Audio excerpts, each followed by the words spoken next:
Muy buenos días, una nueva edición de Diálogo Abierto, esta vez con invitados muy especiales y para nosotros es un orgullo estar aquí con el obispo Carlos Castillo, que es el flamante arzobispo de Lima Metropolitana, a quien damos ya la bienvenida.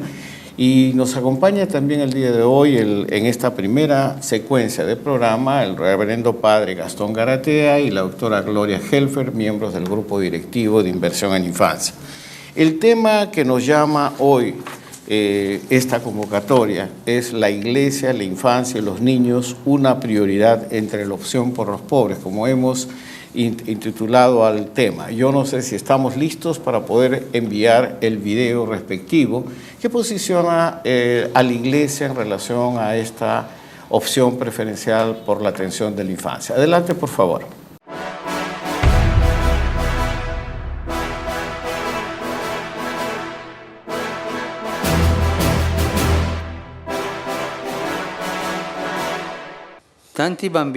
Numerosos niños desde el inicio son rechazados, abandonados, les roban su infancia y su futuro.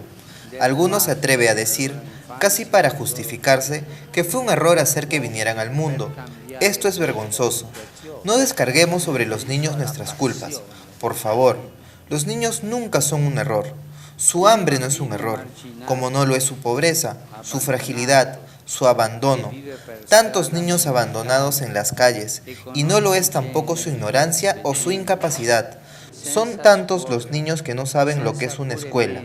Si acaso, estos son motivos para amarlos más, con mayor generosidad, declaraciones de los derechos humanos o de los derechos del niño, si luego castigamos a los niños por los errores de los adultos.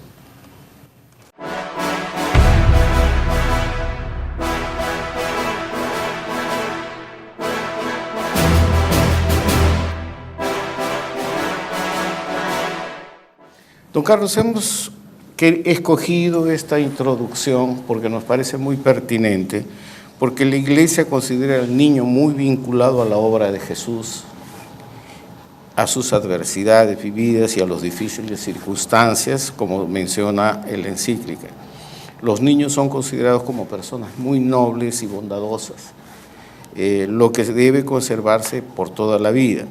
Los errores no son de los niños, según lo que dice el Papa, sino de los adultos y los gobernantes. Las carencias que sufren los niños se deben fundamentalmente a ellos, a esta gestión.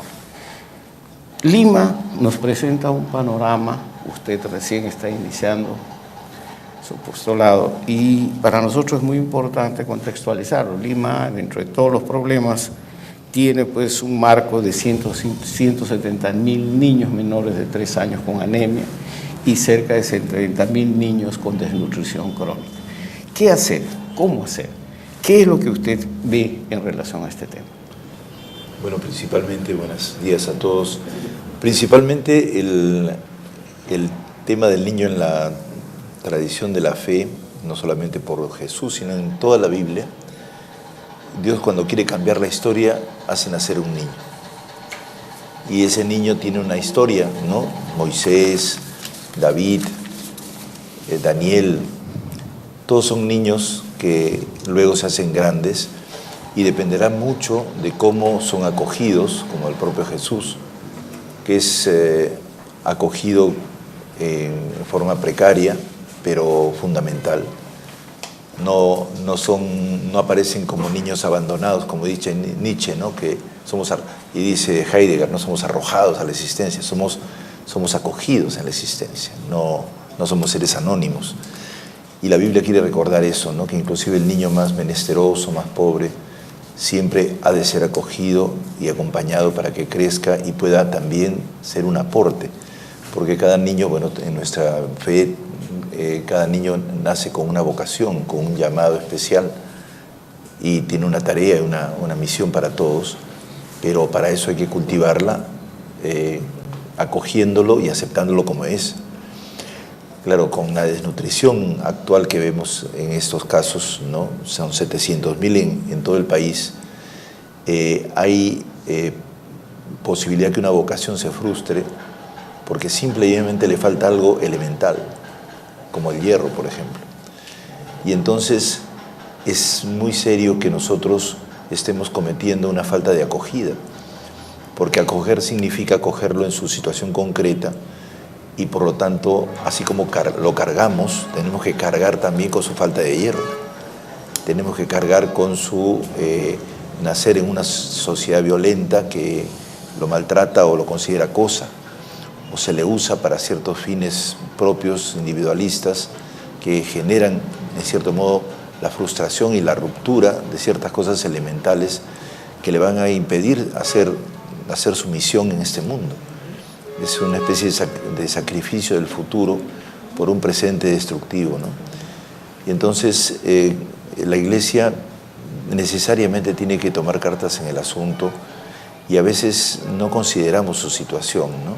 Yo pienso, por ejemplo, que a veces nosotros en las catequesis acogemos a los niños, en realidad en las iglesias son el sector más lindo, ¿no? Porque ellos viven, digamos, en los espacios, en las iglesias siempre hay un espacio amplio, ¿no? Y en sus casas son muy estrechas, vienen a jugar, ¿no? En las misas de niños todos saltan, todos brincan, aprenden a cantar, ¿no? Pero ciertamente encontramos siempre una proporción de niños que son retraídos o que tienen debilidad, y es muy difícil el poder hacer una pastoral que incluya inclusive a quienes tienen deficiencias. Y ciertamente los esfuerzos que se han hecho por la alimentación, por el trato, han existido y existen, pero hay que reforzarlos mucho porque el crecimiento de la población es tan grande que corremos el riesgo de ponerlos como una especie de población sobrante, ¿no? Como sucede con otros sectores de población que también sufriendo no los tenemos en cuenta, como las zonas de las poblaciones amazónicas o las zonas más altas de los Andes, ¿no? Que siempre consideramos que son como así como poblaciones de segunda clase, ¿no? O de tercera, ¿no? Evidentemente, don Carlos, hay una opción y una posición de la Iglesia, ¿no? Y como esto es un tema que creo que nos atañe a todos como inversión en la infancia. Gastón, Gloria. Yo fíjate que a mí me parece más importante que la posición de la Iglesia es la posición de Jesús, ¿no? Jesús tiene como predilecto de Dios a los niños y a los pobres. Y aquí en el Perú la mayoría de los niños son pobres. Es que ahí hay una cosa que hay que dedicarse a ellos siguiendo a Jesús. Y siguiendo a Jesús con mucha lucidez. Encargarse de tomar a su cargo a los niños es muy difícil. Uno puede tener momentos de ternura que son muy bonitos y ojalá los tengamos más, pero no es solo eso, ¿no? Hay una cosa que hay que ayudarlos a educar, que hay que ayudarlos a alimentarse, que hay que ayudarlos a crecer y crecer bien y darle valores, ¿no? Yo creo que los valores que uno da en la infancia son los que duran más, ¿no? Yo por lo menos, cuando fui seminarista estuve enseñando en segundo y primero de primaria, ¿ya? Y esos niños, que son viejos ahora, abuelos, guardan mis enseñanzas, pero como una cosa muy, muy rica, ¿no? A uno le hace bien cuando eso, ¿se acuerda, padre, que no dijo? Sí, pues me acuerdo. Es la proyección de ese amor, ¿no? Sí. Gloria. Sí. Me gusta la expresión de Monseñor de decir tomar cartas en el asunto.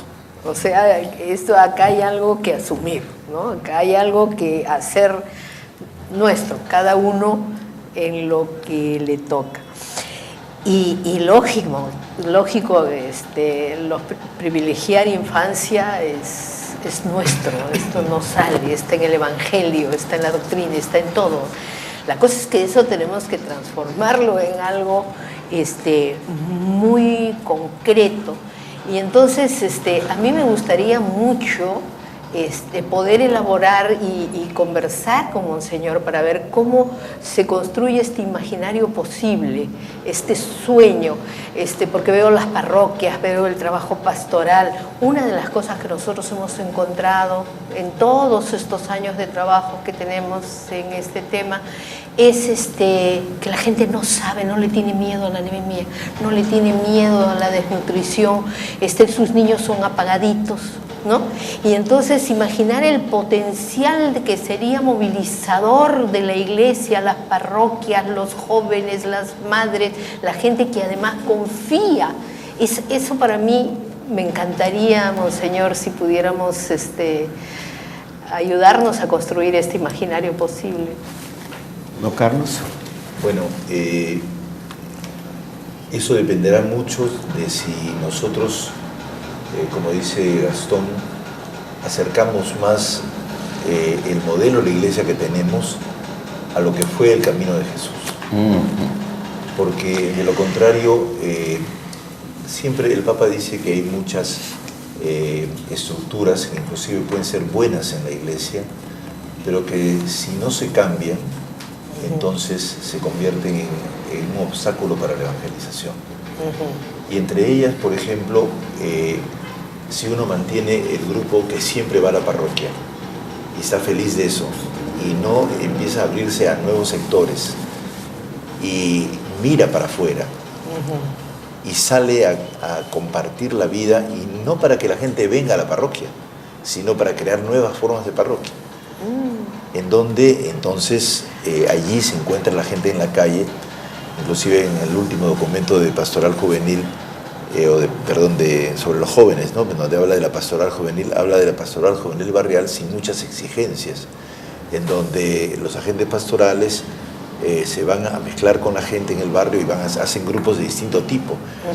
Por ejemplo, en el caso de los niños, no necesitas hacer mayor como en el caso de los jóvenes, que hay jóvenes que pueden estar en drogadicción, y ahí también hay que hacer, ¿no? En el caso de los niños, simple y llanamente es compartir con ellos y empezar dentro de cada barrio a reunirlos y a ver en qué condiciones están, y luego, evidentemente, hablar con las mamás, reunirse con ellas para ver si están nutridos o no. Y eso tiene que hacerse en forma flexible, y es difícil inventar porque nos hemos habituado excesivamente a una iglesia centrada en sí misma. Esa iglesia autorreferencial que el Papa justamente al iniciar su camino a ser Papa, pues fue en la reunión de cardenales, lo dijo, y todo el mundo se quedó un poco admirado porque es en el fondo un problema central. Hay un antecedente, don Carlos, que es justamente la pastoral de la crianza o pastoral de la infancia en Brasil, que en este momento, aparte de la labor un poco pastoral, pública, de poner en tela los temas que afectan a la infancia, a la niñez, también tiene un trabajo casa por casa, está más extenso, y en este momento es un modelo, son 7 millones de familias que están siendo atendidas por la pastoral social de la crianza en Brasil. ¿Usted cree factible retomar ese tipo de trabajo aquí? Sobre todo teniendo estos desafíos de 700.000 niños con anemia, cerca de 300.000 niños desnutridos. ¿Cuál podría ser nuestra contribución que podríamos generar al respecto de esto?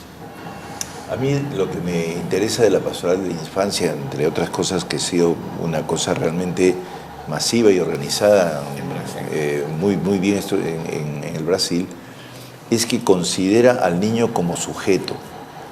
No lo considera como un objeto de trato, sino como alguien que es toda una potencialidad de vida para todos, y que además él mismo es una fuente inagotable de reconocimiento de que Dios está con nosotros y nos acompaña.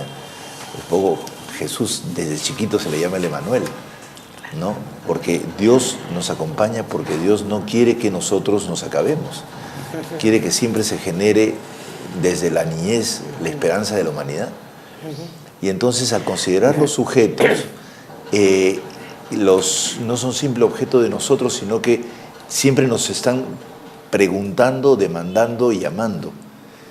Y nosotros estamos respondiendo a sus necesidades y estamos en diálogo con ellos. Y claro, un niño que está, como tú decías, ¿no?, un poco calladito, está preguntándonos, o sea, ¿por qué estoy calladito? ¿Y por qué tú no me atiendes y no me haces hablar?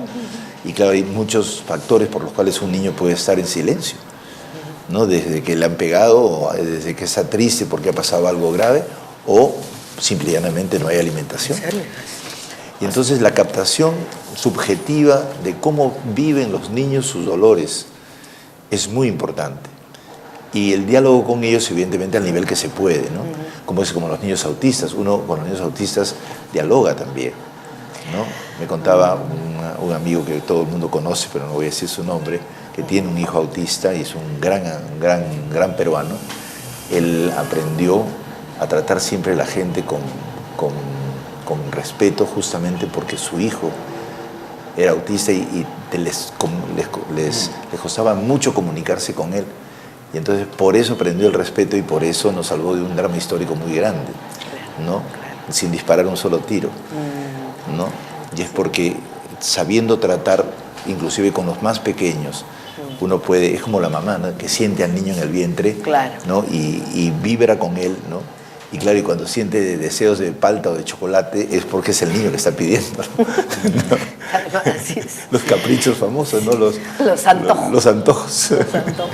¿Qué significa, Gastón, una iglesia centrada en sí misma? ¿Cuál sería una iglesia proyectada, esto antes de irnos al primer corte? Bueno, yo creo que ahí el Papa nos enseña, pues, ¿no? Una iglesia hacia afuera, ¿no? No es una iglesia que vive hablando de los problemas de la iglesia, sino de los problemas del mundo. Y esto es una enseñanza del Vaticano II, ¿no? El Vaticano comenzó con la pregunta: ¿qué debe ser la iglesia para mejorar? Y el Vaticano le cambió: ¿para mejorar a quién? Entonces, es decir, la iglesia está hecha para servir al mundo. Entonces, la iglesia tiene que ponerse en lo que el mundo necesita. Por eso es que tiene que estar constantemente preguntando cómo es el mundo y qué es lo que el mundo necesita, ¿no? Entonces, ahí yo creo que hemos cambiado mucho esta mentalidad. Bueno, mucho decir demasiado, ¿no? Pero algunos estudiosos, pues, hemos visto otra cosa, ¿no? Y entonces la iglesia está en un trance ahora, ¿no? Siente que debe dar un paso hacia afuera, y con este Papa se va haciendo mucho más sencillas las cosas, y debe olvidarse de esta cosa hacia adentro. Es muy común oír a los obispos que hablan sobre el papel de la iglesia, ¿verdad? Pero eso no tiene ninguna importancia en el mundo. Lo importante es que hablen el papel que la iglesia quiere cambiar al mundo. ¿En qué lo quiere cambiar? Bueno, el Papa justamente dijo que no basta que nos indignemos, ¿no? Claro. Es importante, tenemos que actuar e invertir nuestro tiempo y nuestra voluntad. Yo quisiera ir a un corte y volvemos justamente porque creo que ese es un tema que nos permite profundizar. Vamos a un corte y volvemos enseguida.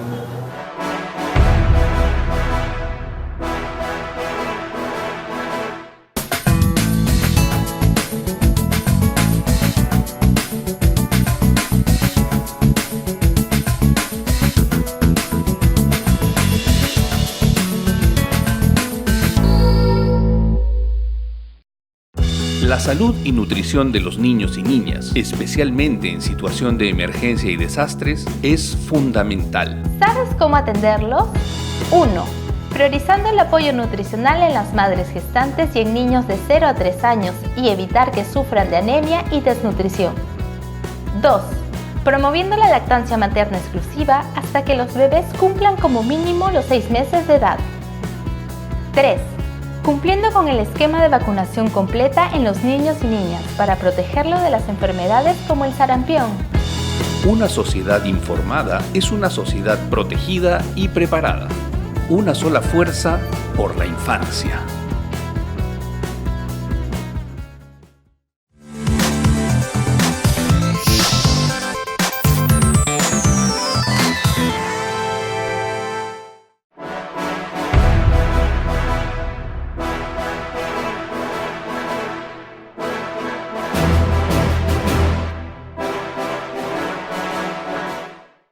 Nos quedamos en tenemos que actuar e invertir, no basta solo indignarnos. Estaba con la palabra para un comentario o una intervención o pregunta Gloria. Gloria, ¿quién fue? Sí, retomando sus palabras, monseñor, que le interesa al niño como sujeto, como esa persona que tiene derecho a desplegar todas sus capacidades, a crecer y desarrollarse.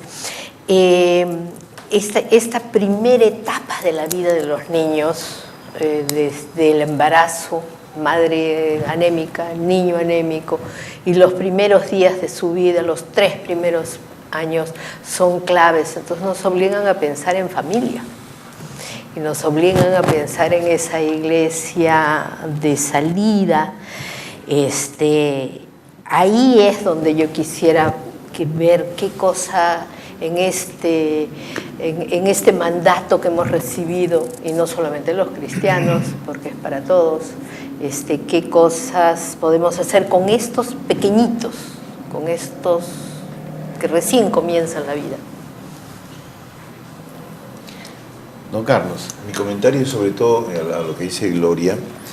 Yo he notado que en los barrios donde yo he trabajado, ayer estuve en El Montón, en la Virgen Medianera, la consideración por el niño yo la veo muy fuerte por parte de la gente.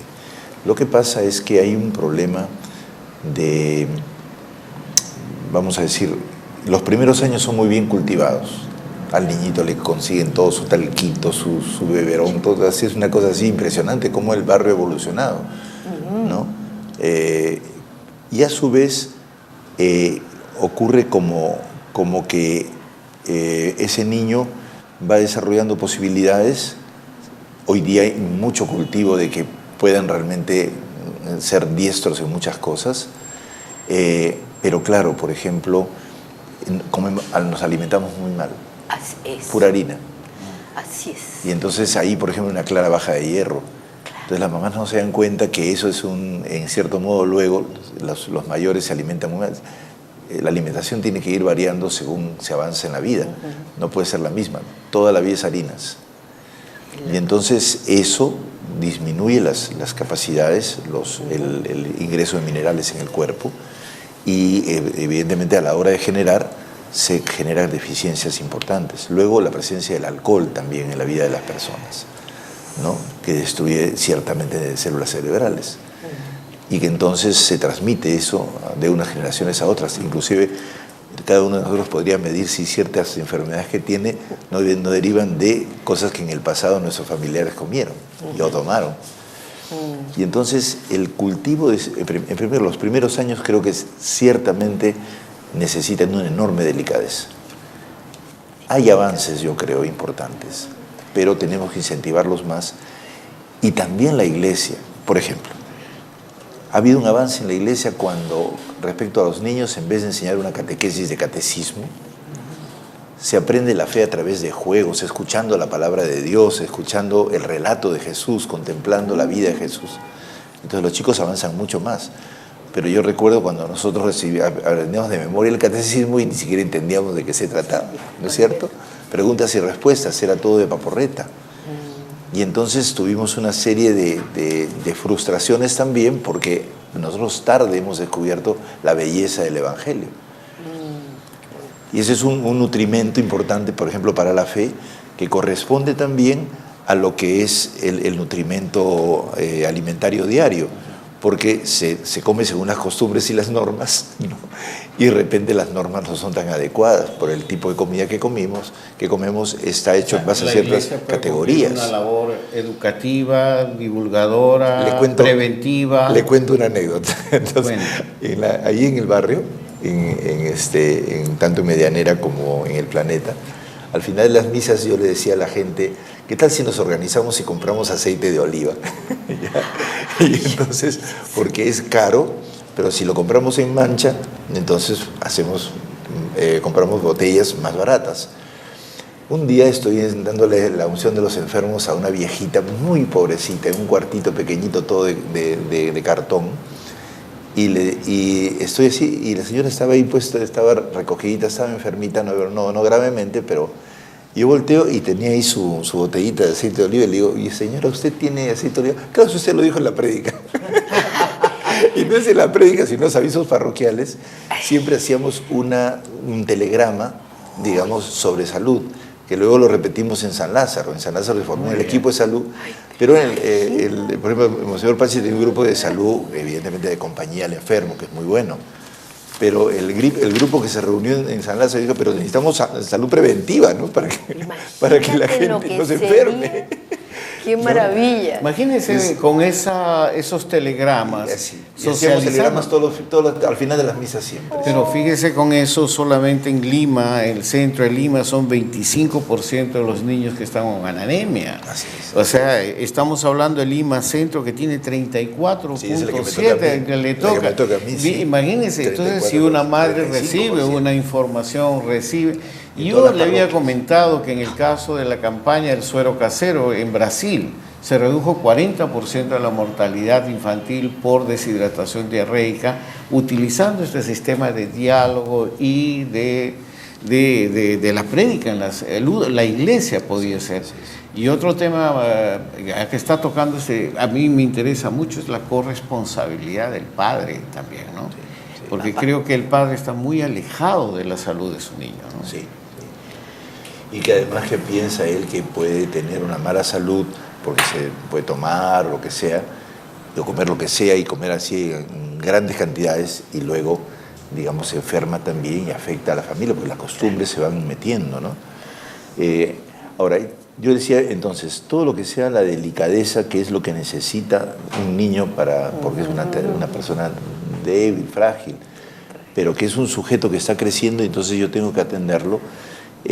Podríamos plantearnos así las cosas, ¿no? O sea, podríamos crear un sistema educativo, digamos, de la infancia que a todos nos pusiera en sintonía sobre cómo vamos a tratar a los niños y por qué el niño tiene que ser tratado como sujeto y no como un objeto, ¿ya? De hecho, ya le digo, hay avances por una cosa muy buena. Los niños hoy son mucho más despiertos de los que son sanos. Se despiertan muy fácilmente y preguntan todo, ¿no? Porque además con el interactuar permanente de las redes y todo, y saben todo, ¿no? Entonces llegan a tener imaginación de decir cosas que a nosotros nos sorprenden, ¿no? Y cada día nos sorprenden más. Pero evidentemente el asunto de la nutrición elemental sigue siendo un factor objetivo y subjetivo que nos cuestiona y tenemos que responder a él con la delicadeza. La delicadeza tiene que agarrar eso sola, no solamente el diálogo ya con los que han crecido, ¿no? Vamos a preguntarle al líder de Inversión por la Infancia, pues tenemos material, ¿no, Gastón? Tenemos mensajes, tenemos información, tenemos material que podríamos fortalecer esta capacidad, ¿no? Sí, pero tenemos un escándalo, ¿no? Yo digo, a mí no me entra que en el Perú haya un 43% de niños desnutridos. Con anemia, perdón. Ya. Que en Puno haya habido momentos en que eran casi 80% de niños desnutridos. Menores de 3 años con anemia. Es una bestialidad, ¿no? ¿Y qué hemos hecho? Nosotros tuvimos una cosa hace 2 años, hicimos toda una campaña. Hemos logrado, creo, cosas interesantes, meterle al gobierno que es ese asunto de ahí, ¿no? El gobierno dio 170 millones de soles. Y comenzamos nosotros a ver en qué se habían invertido. Descubrimos 70, pero 100 se nos fueron. Nos dijeron que habían sido devueltos. ¿Cuándo han sido devueltos? Dígame dónde. Nadie supo decir. Entonces, se desaparecen esas cosas así. Eso es un escándalo. Eso es un crimen, ¿no? Es un crimen hacer que los niños se queden solos. Ahora, hay una cosa que también nosotros tenemos que reconocer, que los hombres en general son poco tiernos con los niños, ¿no? Eso que está como relegado a las mujeres y todo eso. Pero yo creo pues, que hay que hacer toda una campaña, ¿no? Yo cuando era cura en Ayaví, hice una campaña durante 6 meses para que los papás salieran a las 10 de la mañana los domingos a pasear a los niñitos que no tuvieron más de 5 años. Al principio fue un fracaso terrible, pero después comenzó a salir la gente, ¿no? yo volví 2 años después y vi que seguía todavía, pero pocos, ¿no? Pero eso de que el hombre de la sierra es muy duro. Las tandas que le pegan a los niños son terribles, ¿no? Terribles. Y después la falta de higiene, ¿no? Entonces creo que hay que Comenzar a incidir en sí, aquí hay que reeducar pues, toda una nación sobre esto, con cosas tan básicas como los niños. Sumar. Sí. Mire, tenemos que ir a un corte, que ya tenemos un invitado más que ha llegado y quiere unirse al diálogo. Entonces vamos a un corte y volvemos inmediatamente, justamente con el tema de pobreza que plantea el Papa en su segundo mensaje. Vamos a un corte inmediatamente.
Volvemos con diálogo abierto, con el tema la iglesia, la infancia y los niños, una prioridad entre la opción por los pobres.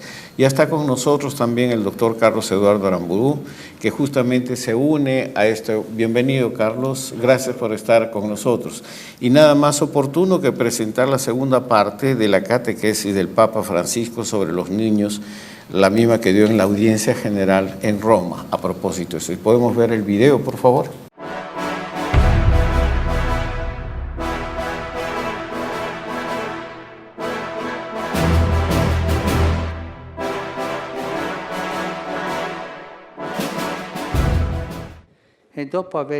Quienes tienen la tarea de gobernar, de educar, pero diría todos los adultos, somos responsables de los niños y de hacer cada uno lo que puede para cambiar esta situación. Me refiero a la pasión de los niños. Cada niño marginado, abandonado, que vive en la calle mendigando y con todo tipo de expedientes, sin escuela, sin atenciones médicas, es un grito que se eleva a Dios y que acusa al sistema que nosotros, los adultos, hemos construido. Y, lamentablemente, estos niños son presa de los delincuentes, que los explotan para vergonzosos tráficos o comercios, o adiestrándolos para la guerra y la violencia.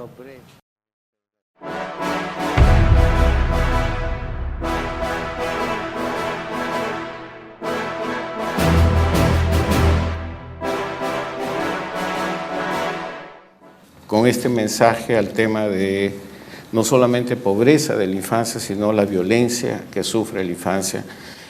Don Carlos, Lima o el país, pues el año pasado se reportan 40.000 casos de violencia contra niñas, niños y adolescentes, violencias que son de tipo económica, psicológica, física y sexual. Y se dice que el 70% de los casos de violencia sexual se han registrado, se dan contra niñas. Esta es una realidad en la cual estamos viviendo en Lima, Lima metropolitana, Lima y sus conos y sus lugares. Es una realidad con la cual tenemos que ver junto a la pobreza. Ya hablamos de la anemia, la desnutrición, pero creo que ese es un tema que realmente nos posiciona y también nos indigna, evidentemente. Don Carlos. Bien, el tema de la violencia en nuestro país, que ha sido hecho más evidente en el último tiempo con ponernos en el 3.º o 4.º lugar en el mundo de maltrato de la mujer, es expresión de vidas en donde la niñez ha sido justamente tratada como cosa. Y los que son grandes luego descargan justamente sobre las nuevas víctimas que son niños, así como hicieron con ellos en el pasado. Y es una cadena ininterrumpida, histórica, en donde no podemos decir que todo tiempo pasado fue mejor, porque realmente el pasado fue muy duro por la rigidez con que se pretende muchas veces adaptar al niño a las formas de los adultos. Todos hemos recibido una educación un poco dura, quizás en eso hemos mejorado, pero todo, no lo suficiente, porque los rezagos de una educación, podríamos decir, violenta, la letra con sangre entra, a mí me lo han dicho, ¿no? En 3.º de primaria, lo recuerdo perfectamente, la amenaza permanente para aprender. Y en la iglesia la amenaza permanente de decir, no, si no haces esto, Dios te condena. Si no te confiesas, Dios te condena. Tienes que temer al Señor, cuando todo en la Biblia es distinto. La misma forma como nos han enseñado los santos. Rosa de Lima se flagelaba para calmar la ira divina. ¿Ya? Y en Rosa uno lo poquito que hay escrito de ella, y bueno, hay además los testimonios, y luego ha desaparecido su autobiografía, que hay que encontrarla, ¿no? Dicen que la Inquisición no perdía nada, o sea que tiene que estar en alguna biblioteca, ¿no? Yo pienso que es Hansen el que le escondió para poner su biografía en el lugar, porque el Hansen era antianglicano, entonces que escribió una biografía antianglicana. Pero el gran problema es que toda esa manera de pensar, que es propia del siglo XVII y se ha mantenido en la historia hasta ahora, son categorías violentas que no dialogan con la persona, sus sentimientos, sus búsquedas, que imponen a la persona y la fabrican, en vez de suscitarla y resucitarla, que es lo que hace Jesús. En ese sentido, Jesús pone en el medio a los niños, ¿no es cierto? Ya, si no son como niños, no entrarán en el reino. Y lo dice porque el niño absorbe, en el sentido de que acoge lo que se le dice y cree. Pero claro, si eso es dañino, también se lo cree. Y yo creo que los violentos de hoy y los violentos que maltratan a los niños vienen de esa educación en donde simplemente se absorbe y lo bueno y lo malo, y justamente viene la revelación de Dios. Tiene un papel muy importante porque revela que Dios es Padre, y es Padre que ama gratuitamente, sin condiciones, que no pone condiciones, ¿no? Ahora, en la Biblia también hay cosas horrorosas, ¿no? En el Deuteronomio dice, yo amo a los que me aman y odio a los que me odian y destruyo sus personas. Ese es lo que llamamos la teología sacerdotal, que corrigió un texto original, que era un texto gratuito, generoso, en donde el ser humano reconocía que si hacía daño era por su propia decisión de pecar, no porque Dios lo castigaba o lo amenazaba.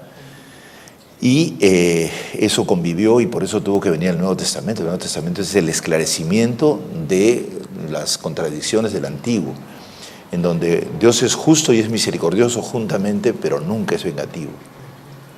La justicia verdadera no se venga. Y nosotros hemos sido educados en una tradición violenta que ha, en cierto modo, anunciado el rigor y la amenaza permanente a la persona. Y entonces nos hemos olvidado de lo más central de la fe, que es el amor. El amor gratuito de Dios que está mostrado en Jesús y que en el último momento decide no bajarse de la cruz para no matar a sus enemigos. Y decide morir Él para no matar. Entonces esa novedad del Dios gratuito que puso a los niños en el centro, ¿ya? Para que seamos entonces gratuitos como ellos lo son, y por lo tanto que todos pasemos por una conversión. Quizás es una cosa curiosa, ¿no? Yo ahora estoy diciendo mucho que la Iglesia podría aportar a nuestro país con la idea de conversión, ¿no? Porque nosotros hemos probado, qué sé yo, inversión, hemos probado revolución, ¿no? pero no hemos probado conversión. La conversión es propiamente cristiana, ¿no? Dios gratuito se da y nosotros nos convertimos a esa gratuidad y vivimos de ella. Y aprendemos a vivir gratuitamente como si hemos sido amados, ¿no? Ese es el corazón, eso está en Rosa de Lima, por si acaso. Es el corazón. Rosa primero descubre que Jesús la ama, dice, con lanza de acero me hirió y se escondió y yo salí a buscarlo. ¿Ya? Y entonces ella lo busca y su vida es un constante, digamos, vivir de ese primer gesto gratuito y actualizarlo hasta un amor pleno. Lo último, nuestra concepción de conversión significa el dejarse penetrar por el amor gratuito de un Dios que nos ama como sus hijos. Abraham a los 75 años le dice, sal de tu tierra y ve dónde, y sé bendito, lo bendice. Es un Dios que bendice, no es un Dios que maldice. Y ese Dios es el que nos revela a Jesús, digamos, en forma plena. Yo creo que una fe cristiana basada en amor gratuito, que es la que predica el Papa Francisco con toda claridad, y que es la de Jesús original, puede desviolentar nuestra sociedad, si es que nos quitamos el temor. Y lo más lo dice bien claramente Juan. No hay temor en el amor, porque el temor mira al castigo, en cambio el amor expulsa el temor. Y si expulsa el temor, expulsa la violencia también. Carlos Eduardo. Bueno, muy interesante, como, no sé si víctima o reo de una educación cristiana muy dura también. Me hace acordar, yo quiero mucho mi colegio, pero nosotros por cada jalado el padre nos ponía frente a clase y nos daba un correazo. Y lo que más temor le teníamos no era el dolor físico, sino al perder de dignidad. La vergüenza pública frente a los demás. Y a mí siempre me costó mucho reconciliar esto con algo que yo creo que es fundamental en la fe cristiana, que es el amor, el mensaje de amor. Dios es amor, ¿no? Y regresando a lo mío, que es el tema contemporáneo, lo hemos dicho algunas veces en este programa, es qué pocas políticas de amor tenemos. Y el amor pasa por algo que, fíjense, incluso la estadística es un tema que yo trabajo, hay información sobre individuos, sobre trabajadores, sobre género, sobre vivienda. ¿Cuánta información hay sobre familia? El concepto de familia como realidad estadística. Y ahí, permítame, con mi mala costumbre, mencionar algunas cifras, varias cosas que nos tienen que preocupar. Primero, el número de familias manejadas por mujeres solas está creciendo rápidamente en Perú. Sí. Mujeres solas.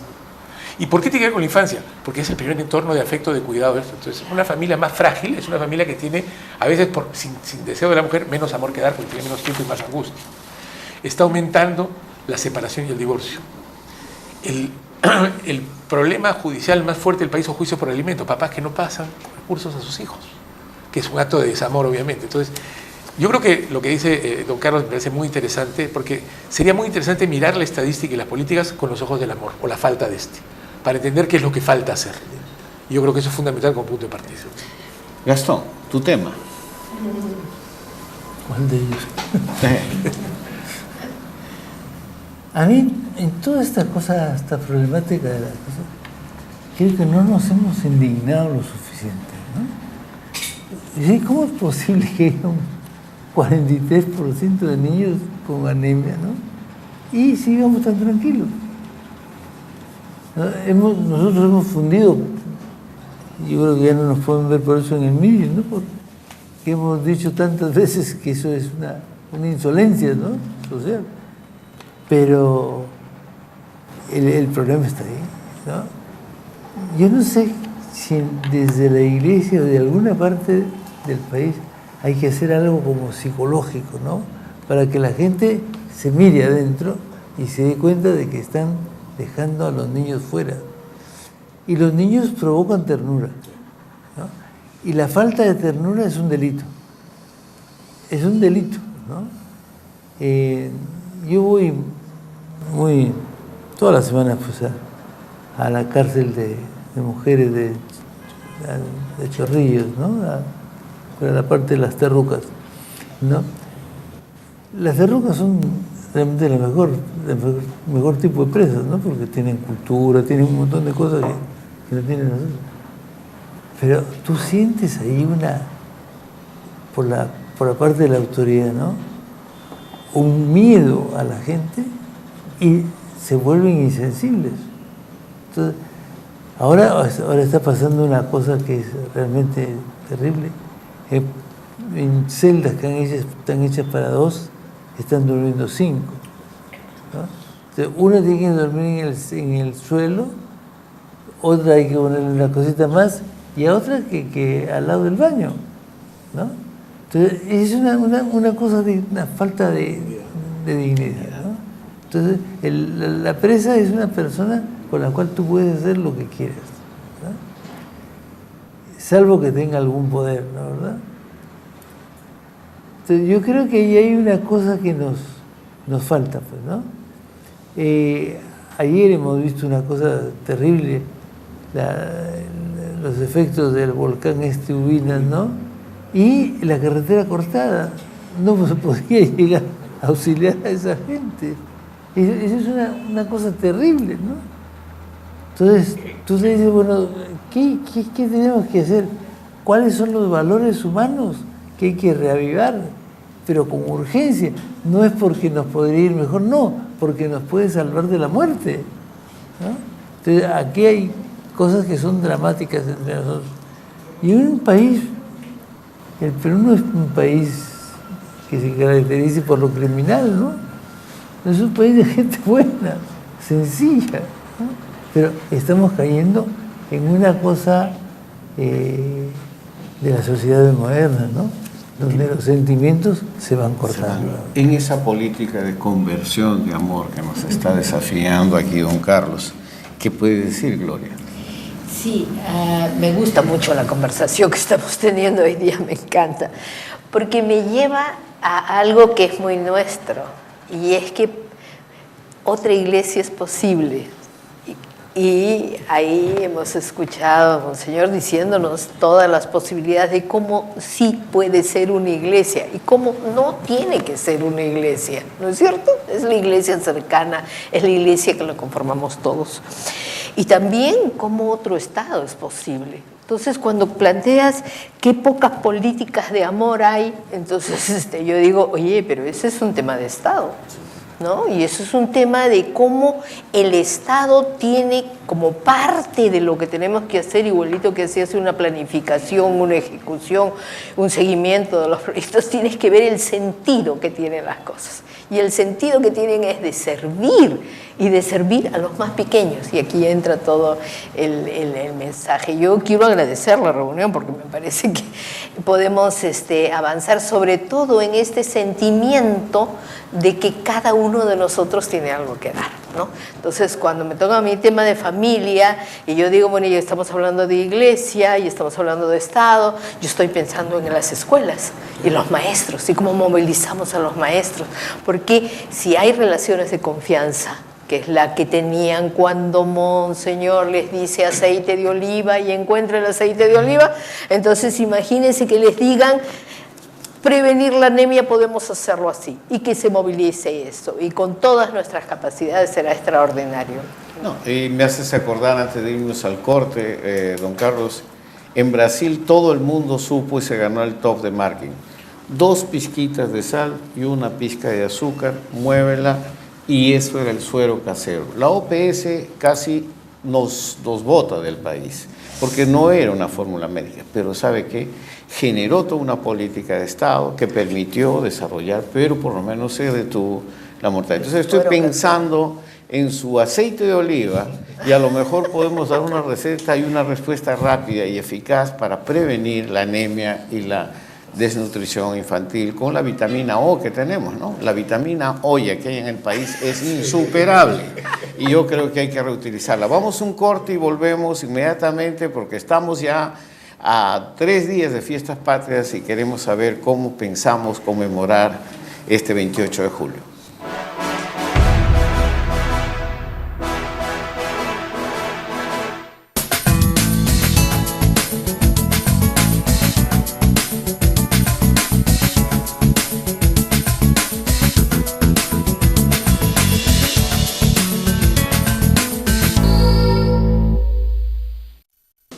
La lucha contra la desnutrición y la anemia infantil es una responsabilidad que nos compromete a todos, al Estado, gobiernos locales y regionales, pero también a nosotros, los ciudadanos. Se puede saber que un niño está con anemia, si está cansado, si se duerme, si se fatiga, no corre, no está alegre, hay que llevarlo al centro de salud y allí se hace un análisis de sangre muy fácil y se diagnostica anemia.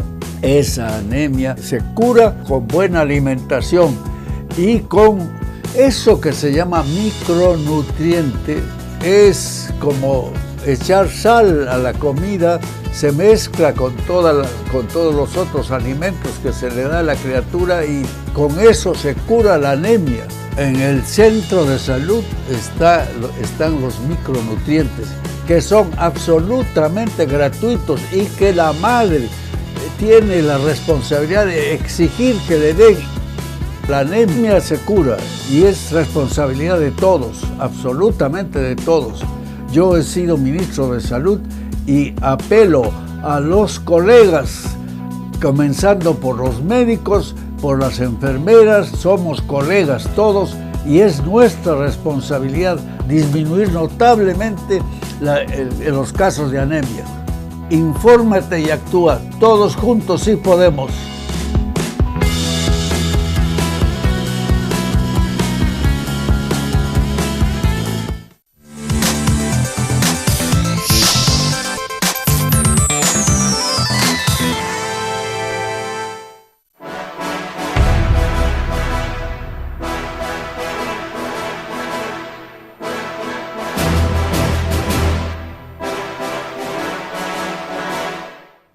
Ya estamos nuevamente de vuelta, cerca de 28 de julio, pero voy a provocar a Carlos Eduardo Aramburu, porque creo que todos hemos quedado un poquito impregnados de esta reconversión con una política de amor o una inclusión con amor de toda esta gente y sobre todo de la infancia.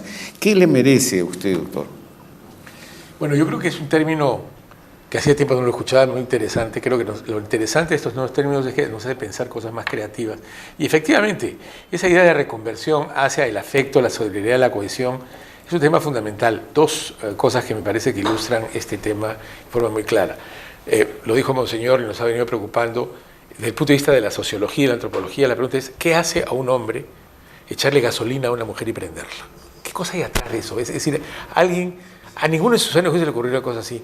Y no hay muchos estudios al respecto. Hay una investigación bastante pequeña, pero muy interesante, de un colega, César Nureña de San Marcos, que estudia violadores de niños mayores de 60 años que tienen ya prisión. Y encuentra 3 cosas. La primera, terrible: ninguno tiene culpa. No sienten culpa. No hice algo de daño, me provocaron, qué sé yo, o yo podía hacerlo. 2, todos conocían a la víctima. Y 3, y aquí el punto importante que Monseñor y Gastón y por supuesto Gloria han dicho también, es todos tenían un problema de familias disfuncionales, de falta de afecto en las niñas. Violentados cuando eran niños, pegados, castigados. Se normaliza la violencia al interior de la red. Y un niño siempre va a tratar de imitar a la gente que tiene más cerca, sean buenos o malos, padre o madre. Muchos padres ausentes, padres violentos. Entonces yo creo que el tema es un cambio cultural profundo. Yo llamaría, si me permiten añadir una palabra, reconversión cultural. Hay que empezar por ahí. Y eso tiene que darse. Y eso también es importante porque a los peruanos nos encanta decir que otro tiene que hacer las cosas. Y yo no creo eso. Yo no creo que otro tenga que hacer las cosas. Nosotros tenemos que empezar con la cosa cotidiana. Yo tengo 3 nietos maravillosos y me doy cuenta todos los días. Mi hija, que andaba haciendo de todo menos pensando en la familia, es una madre perfecta, pues está todo el día porque lo que dice, yo soy 80% amor y 20% transpiración para entregar a los niños. Y esa es la fórmula perfecta de mi modelo. Sí. Don Carlos, parece que ha impactado con esto, ¿eh? Con su conversión. Bueno, yo tengo, a ver, 3 cosas que puedo decir. La primera es que siempre en mi imaginario, desde mocoso, por mi papá sobre todo, que era policía y recorrió muchas partes, muy autoritario, pero aprendió a dialogar con la gente, sobre todo porque él sufrió en carne propia lo que es el haber desembuchado su autoritarismo por salvar una situación. Le había tirado en un cine de Barranca, ¿no? En donde toda la gente, el tumulto iba a ver a Roy Rogers en el año 48, le agarró una silla a un coronel que se zampó la cola y le tiró un silletazo en la cabeza. Y así lo mandó al hospital y la gente se calmó. Pero un acto autoritario medido, porque era una medida policial para escapar de una situación peor, lo iban a matar entre todos, porque un tipo coronel con todos sus uniformes se cola en la cola y con 2.000 personas entraron a un cine para 200, fue terrible, ¿no? Entonces a mi papá no lo degradaron, sino que lo aguantaron en capitán. No pudo ser nunca, no pudo ascender. Y a la vez mi papá, a partir de eso, comprendió mucho al pueblo, a la gente, ¿no? Y ver cómo se resolvían las cosas. Y eso es lo que me hace pensar a mí que siempre nosotros esperamos soluciones en una persona mágica que... Lo mismo me pasa a mí como arzobispo. Usted tiene que resolver todo, ¿no es cierto? O cómo puede ser en cualquier pueblo joven, que se piensa que la autoridad, en ese caso el cura, a veces es el único que hay, que debe serlo todo. Y eso es muy grave porque nuestra tarea es que la gente trate sus problemas y los aprenda a resolver junta. En ese sentido, Julio Kotler, antes de morir, de una entrevista a Santiago Pedraglio, y allí dice, el Perú es uno de los países en América Latina en que existen menos experiencias compartidas y en donde menos hablamos y creamos espacios para poder entendernos, que ayudaría muchísimo si esos espacios existieran a que podamos por lo menos votar esas represiones, esos maltratos que hemos recibido antes y contárnoslos nos permiten consolarnos mutuamente. En ese sentido, gracias a lo que mi papá me enseñó un poquito, de viejito yo lo escuchaba mucho sus aventuras en Huancavelica, en Mamacay. Y yo le decía, él me decía, ¿no? Es que hacer un país es una gran experiencia de amor, ¿no? ¿Sí? Construir una nación es una gran experiencia de amor, de encuentro de los unos con los otros, de conocer nuestras historias. Mire, yo como cura he confesado en mis distintas parroquias, en La Tablada, en El Montón, familias en donde no se conoce el uno con el otro. ¿De dónde es su mujer? No, ay, creo, no sé si de Abancay o de Chiclayo, no tiene idea. No conoce la historia anterior. Y entonces, eso ahora se está haciendo un poquito más, pero se necesita propiciarlo. Entonces, por ejemplo, la pastoral de familia tiene que variar fundamentalmente. No es cuestión de enseñar un modelo de familia perfecto al cual todos se tienen que adaptar. Eso ya lo sabemos, que los obreros nos entregaron como un tesoro, el matrimonio fiel, unido, que es el que puede dar vida a todos. Pero para llegar a eso, cuando se ha tenido una serie de funcionalidades y dificultades, es muy difícil. Eso se puede lograr solamente poco a poco, y por eso el Papa, por ejemplo, es muy condescendiente con las familias que le llama complejas, no les llama irregulares, ¿no? Para acompañarlas. Y eso requiere diálogo. Ahora, ese diálogo a veces no puede ser solitario en cada familia. Tiene que ser entre todas las familias, no solamente de la parroquia, sino de los que no son de la parroquia, para ver cómo está la familia en nuestro barrio y cómo criamos a los hijos. Eso es un problema que todo el pueblo tiene que resolverlo. Yo ayer le decía en mi parroquia, en San Juan Apóstol, le decía, todos somos arzobispos y arzobispas, porque a mí me han nombrado como parte de una experiencia concreta, que es parte de todos ustedes, que nos ha dado alegría a todos, hemos sido una parroquia linda, pero la idea es que esa parroquia la sumamos todos para que difundamos esta alegría en las formas eclesiales. Claro, esas parroquias que después del Concilio Vaticano II se desarrollaron, fueron grandes centros de diálogo y de amistad y se restañó muchas heridas.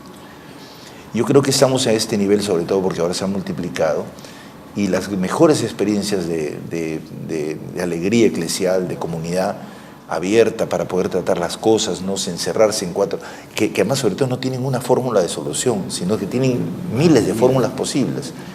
Eso es lo que tenemos que ensayar. Y creo que, eso sí es lo último, nosotros, la Iglesia, podemos abrirla para hacer algo así, su aporte sea ser un medio, un ambiente, un espacio para que todos podamos compartir y entendernos. Y claro, el asunto es que solamente si nos entendemos, si nos comprendemos y nos apreciamos, podemos ver lo interesante que tenemos a pesar de todas nuestras dificultades y heridas, ¿no? Un pueblo muy herido necesita hablar mucho, ¿no? Y ser escuchado también, ¿no? Bien, estamos prácticamente en vísperas ya de fiestas patrias. Y evidentemente el país se une alrededor de estos temas. Yo pediría, yo no sé si decir qué esperamos, pero cuál podría ser un mensaje de esto, de reversión, de amor, que se podría dar este 28 de julio. Gloria, ¿tú quieres empezar? Muy chiquitito, sí, y retomando lo último que ha dicho Monseñor, y es que las iglesias podamos convertirlas en ese espacio donde podamos entendernos. Yo sueño y apuesto porque las escuelas, la escuela pública, sea un lugar donde los peruanos podamos encontrarnos, que nos encontremos los diferentes, con esa diversidad inmensa de orígenes, de cultura, de recursos, porque estamos en un país donde hay mucho enfrentamiento, hay mucha confrontación y mucha desconfianza, lo hemos visto hoy día. Entonces, porque en un medio así vamos a poder tener niños más sanos, más contentos, más felices, más cuidados, más acariñados. Ese es mi deseo de 28 de julio. Ese es tu deseo, con mejorar una gestión eficiente también y una responsabilidad con lo que se tiene. No se está gastando todo lo que se tiene que gastar y realmente es una preocupación que nosotros tenemos. Carlos Eduardo. Bueno, pedir es como decían, ¿qué quieres pedirle a Papá Noel? ¿No? Entonces tenías tanto que pedirle que no sabías por dónde empezar. Entonces, acá hay una lista de Papá Noel, pero creo que yo lo que pediría es una cosa más abstracta, pero no menos importante, que es liderazgo en valores. Todo lo que aquí se ha dicho me parece muy interesante, hacer una conversación realmente compleja y profunda, es que dos ideas. Ciudadanía no solamente es tener derechos, que es una cosa en que hemos avanzado más, es tener responsabilidades, lo que usted decía, Monseñor. En el sentido que pensar en tu vida cotidiana y diaria, qué cosa más puedes hacer para fomentar esta idea de cohesión, de reconversión, de solidaridad, especial en el entorno familiar, que a veces lo descuidamos porque lo damos por hecho. Es un primer elemento que es importante. Y lo segundo es que detrás de toda esta lucha contra la corrupción hay valores, pero hemos trivializado el tema preguntándonos si el proceso está bien hecho, a cuánto le van a dar a fulano y tal, cuándo lo apresan y qué sé yo, y no estamos viendo el tema de fondo. ¿Por qué la corrupción es tan dañina? Porque es un acto de desamor. O sea, si tú lo piensas a pensar de profundo, es eso, es falta de amor. Entonces, el amor no tiene nada que ver con la corrupción. Claro que sí. El último cálculo es que se pierden 17.000 millones de soles en costo de la corrupción. 17.000 millones de soles es el último dato del PNUD estimado. Era 10.000 hace unos años, ahora es 17.000 con las cosas que salen a tiempo. ¿Cuántos niños puedes atender con esa plata? ¿Cuántos colegios mejorar? ¿Cuánta salud dar? Es decir, entonces, el tema no es, y yo cuando era joven todo el rollo era, no hay plata. Plata hay, lo que no hay es voluntad ni afecto. Otra vez políticas de amor. Gracias, Carlos Eduardo. Padre Gastón, 28 de julio, nuestra posición. Yo sí creo que hay que celebrar el 28 de julio. Yo soy un nacionalista en esto. Pero hay que saber celebrarlo, ¿no? Nosotros hemos heredado eso, una celebración militar. Y el militar está hecho para matar, ¿verdad? Ahora lo estamos cambiando, ¿no? Cuando yo veo que el ejército sale a las emergencias y a recomponer lo que está malo, eso me parece bien. Pero no es marcharse con fusiles, eso no tiene nada que ver con la ciudadanía, ¿no? Creo que hay que festejar este 28 de julio en alegría. Los pasacalles me parecen maravillosos, maravillosos. La gente baila en la calle y baila lo de su región, ¿no? Es muy bonito. sobre todo en nuestra sierra, que hay tanto baile por ahí. Creo que hay que hacer otra cosa que es muy bonita, que es comer juntos, ¿verdad? Comer juntos es un síntoma de amor impresionante, ¿no? Y de comprensión y de familia, ¿no? Es una familia que come junta, y eso es lo que nos está faltando a muchas de nuestras familias. Yo me acuerdo, en mi casa se comía a las 8 de la noche y después seguía el derecho a nacer. Oye, y comentábamos. Pero la familia conversaba. Y uno contaba, los chicos contaban cómo les había ido en el colegio y todas esas cosas. Eso es muy, muy bonito. Entonces creo que estos encuentros familiares, estas cosas de familia, y uno aprendía la historia de la familia. Quién era el tío, no sé, ¿no? Nosotros teníamos una tía vieja que se llamaba Isolina, ¿no? Isolina, que vivía en Trujillo. Y íbamos a verla, a la tía Isolina, 2 o 3 veces al año, y una era en Fiestas Patrias. Era un suplicio, ¿ah? La tía Isolina era una vieja muy difícil, ¿no? Pero íbamos y veíamos eso, claro. Eso era parte de la familia, ¿no? Convivir en la familia. Don Carlos, 28 de julio. 28 de julio, festejar, estar en familia, hacer esta reconversión de amor. ¿Cómo lo ve? ¿Cómo ve estos festejos del 28 de julio? A mí me ha sorprendido, bueno, yo todavía me cuesta aprenderme toda la línea, la letra del himno nacional, ¿no? De la nueva estrofa, ¿no? Pero la última parte, renovar el juramento, ¿no?, que rendimos al Dios de Jacob, me hizo meditar mucho, porque el Dios de Jacob es a la vez una especie de dioses que persiguen a Jacob, lo tienen tenso porque no cree mucho eso de que por haber recibido la herencia siendo el menor, siente remordimiento de haberle quitado al mayor, ¿no?, cuando la sucesión era muy injusta, solamente el mayor heredaba, ¿no? Entonces él hereda todo, pero simultáneamente está conflictuado, ¿no? Y entonces una noche él pelea con Dios, con ese Dios que lo persigue, y finalmente lo agarra, ¿no?, y le dice, bendíceme. ¿No? O sea, y le cambia, ese le dice, ¿cómo te llamas? Yo me llamo Jacob. Bueno, en adelante ya no te llamas más Jacob, sino Israel, porque has peleado con Dios y lo has vencido. ¿Y por qué lo ha vencido? Porque en ese momento ese Dios lo bendice. O sea, yo creo que todos los peruanos que tienen muchos conflictos y muchas tensiones necesitan un Dios que los bendiga, que los aliente, que los promueva, que los aprecie, que no los desprecie. Si todavía nos despreciamos, los peruanos nos chineamos, nos choleamos, nos gringueamos, ¿no?, y mantenemos ese espíritu racista, ¿no?, nos blanqueamos también, es porque todavía no es el Dios de Jacob el que bendice, el que preside nuestras vidas. Entonces yo creo que es un buen motivo para renovar la fe en un Dios que nos ama, que nos bendice, nos alienta, que es el Dios de Jesucristo, ¿no? Y entonces creo que, en medio curioso, ¿no?, porque es una fiesta cívica, pero como está el tema de Dios ahí presente, me parece que es un buen motivo para poder reiniciar el camino del diálogo entre todos nosotros, ¿no? Es difícil el diálogo, ¿eh?, porque, como ustedes dicen, las heridas son muy fuertes y las tensiones también, pero podemos ser no solamente una iglesia, sino un pueblo dialogante que se aprecie. Tenemos actividades conjuntas, ¿no? El fútbol, por ejemplo, gran lugar de encuentro, ¿no?, pero insuficiente para poder entendernos.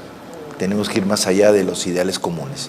Yo en ese sentido diría no solamente liderancia de valores, sino recuperación de los valores presentes en los que no son líderes, que son muchos, ¿no?, y que a veces nosotros les queremos dar los valores de los líderes cuando los líderes miren cómo están.